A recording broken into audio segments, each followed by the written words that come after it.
আমি অসম চৰকাৰ ৰাজ্য চৰকাৰৰ যি নিজস্ব পুঁজিৰ দ্বাৰা মাননীয় মুখ্যমন্ত্ৰীৰ পকীপথ আঁচনি আৰু উন্নত পকীপথ আঁচনিৰ অধীনত আজি আমি 13টাকৈ ৰাস্তাৰ আধাৰশিলা লক্ষীপথাৰত স্থাপন কৰোঁ আৰু এই গোটেই অৰুণাচল সীমান্ত অঞ্চলতে এই 13টা আঁচনি আছে আৰু এই আঁচনিকেইটাৰ ৰূপায়ণ হোৱাৰ লগে লগে এই অঞ্চলৰ যাতায়াতে এটা নতুন ৰূপ নতুন মাত্ৰা পাব।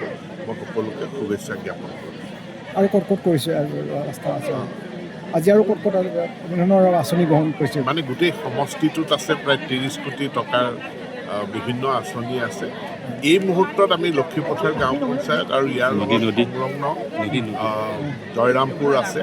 ইয়াত আমি 13টা পথৰ আধাৰশিলা স্থাপন কৰিছোঁ। ইয়াত ব্যয় হ'ব প্ৰায় 6.5 কোটি টকা।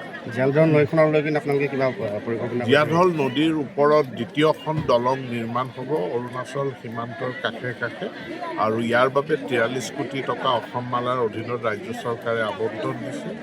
ইয়াৰ নিবিদা হৈ গৈছে, অতি সোনকালে কাম আৰম্ভ হ'ব আৰু সেইটো হ'লে আমি ৰাষ্ট্ৰীয় ঘাইপথটো এৰাই পেলাই এটা বাইপাছ নিচিনাকৈ লক্ষীপথাৰৰ পৰা নহয় আমি চিলাপথাৰৰ পৰাই একেবাৰে সোৱণশিৰি নদী ওলাব পৰা এটা যাতায়াত ব্যৱস্থা গঢ়ি উঠিব।